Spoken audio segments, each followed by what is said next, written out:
কিন্তু আমি আজকে বন্ধুরা, আপনারা তো অনেকেই অনেক রকম ভাবে পোস্ত রান্না করে খেয়েছেন।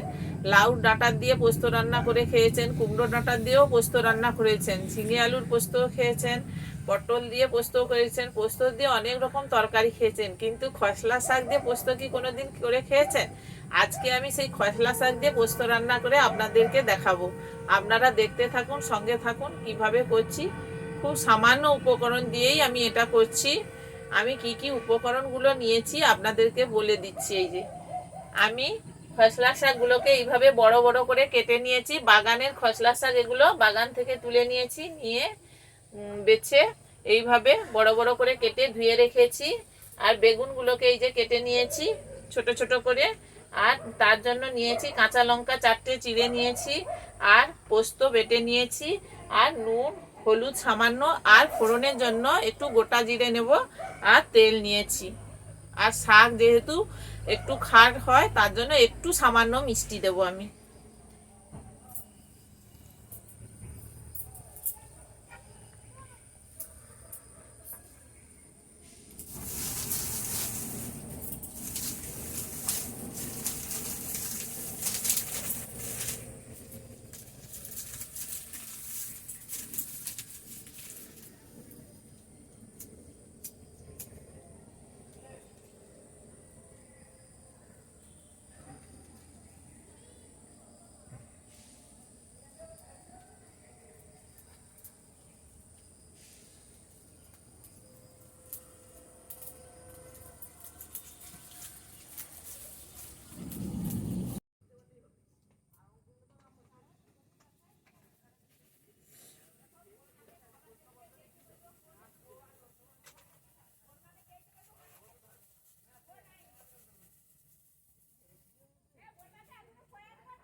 আমার কড়াইটা উনুনে বসিয়ে নিয়েছি এবং কড়াইটা গরম হয়ে গেছে।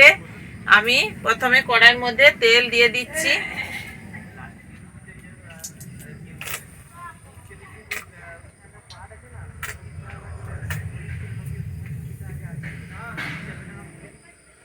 তেলের মধ্যে একটু জিরে ফোড়ন দিচ্ছি। এই যে গোটা জিরে ফোড়ন দিয়ে দিচ্ছি।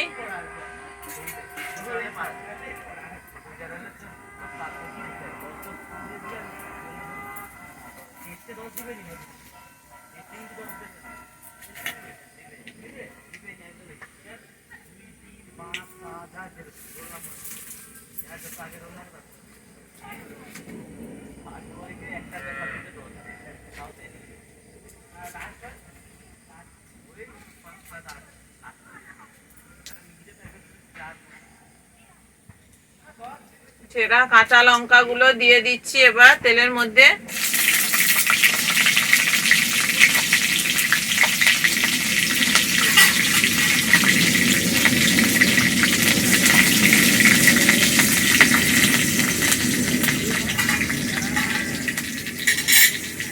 এবার আমি বেগুনগুলো যে কেটে রেখেছিলাম সেটা দিয়ে দিচ্ছি। আমি এটা রান্না করব খুব সামান্য উপকরণ দিয়ে, বেশি কিছু মশলা দেব না।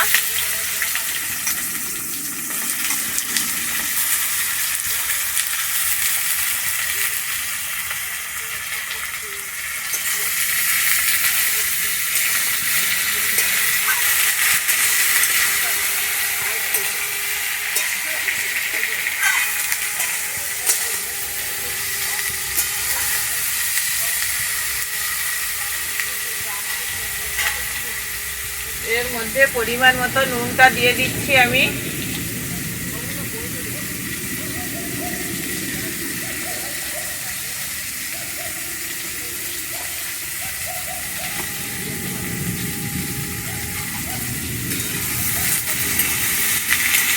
বন্ধুরা, আমাদের চ্যানেলে প্রতিদিনের রান্নাবান্না যদি আপনাদের ভালো লেগে থাকে, আপনারা লাইক শেয়ার ও সাবস্ক্রাইব করবেন।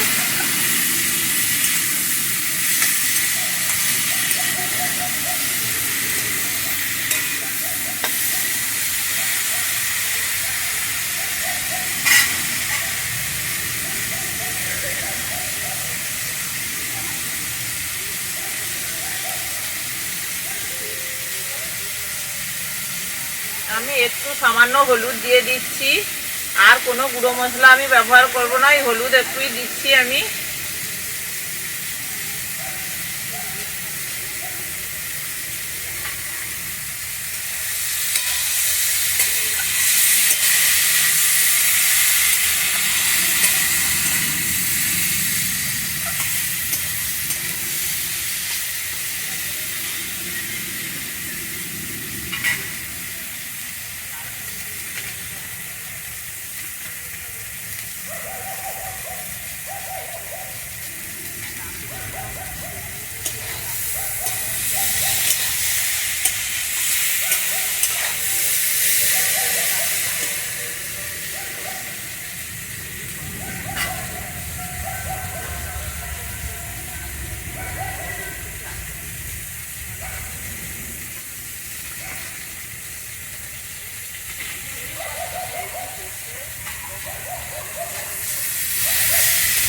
বেগুনটা আমার ভাজা ভাজা হয়ে গেছে, আমি এবার শাকগুলো দিয়ে দেব।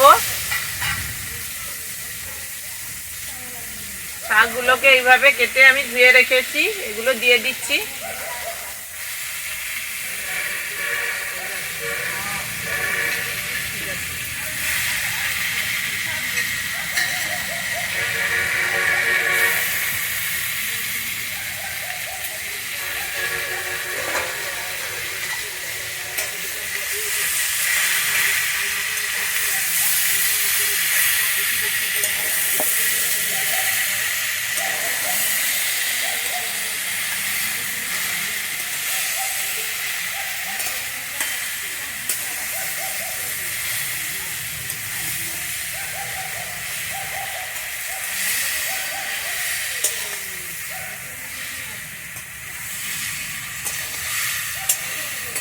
আমি এবার একটু চাপা দিয়ে দেবো যাতে শাকগুলো সেদ্ধ হয়ে যায়।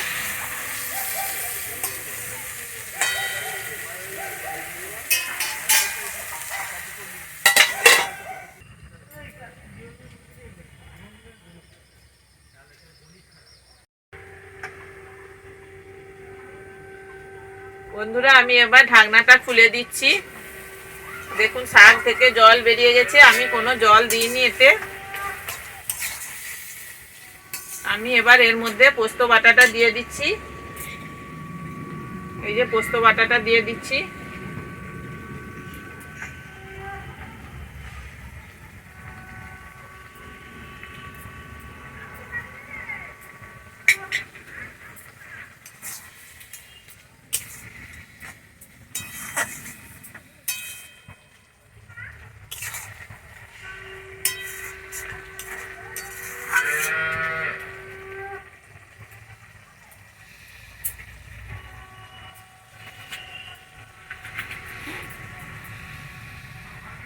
আমি একটু সামান্য মিষ্টি দেবো, যেহেতু শাক মানে একটু খার, এই জন্য একটুখানি মিষ্টি দিচ্ছি। আপনারা যদি মিষ্টি খান দেবেন, না হলে দেওয়ার দরকার নেই।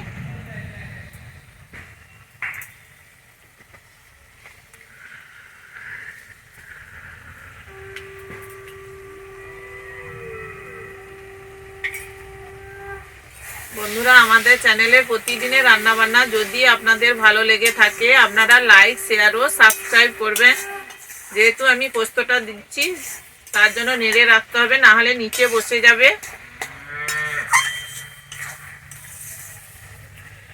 আপনারা এইরকম খসলা পোস্ত নিরামিষের দিনে বাড়িতে করে খেতেও পারেন। নিরামিষ কেন, এমনি অন্য দিনেও এইরকম রান্না করে শাককে খেতে পারেন, খেতে খুব ভালো লাগে।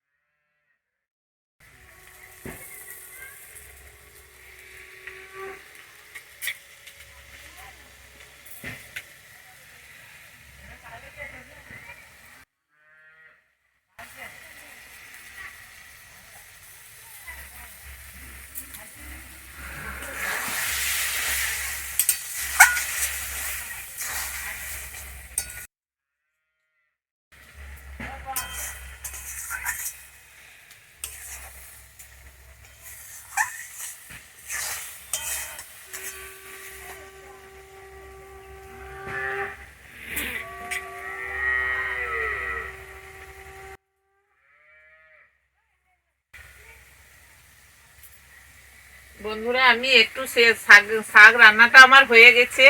আমি একটু শেষে সামান্য তেল দেবো। যে কোনো শাকের তরকারি রান্না করলে শেষে সামান্য একটু তেল দিলে শাকের তরকারিটা খেতেও খুব ভালো হয়, অসাধারণ হয়। দিয়ে আমি নেড়ে দিচ্ছি। এই যে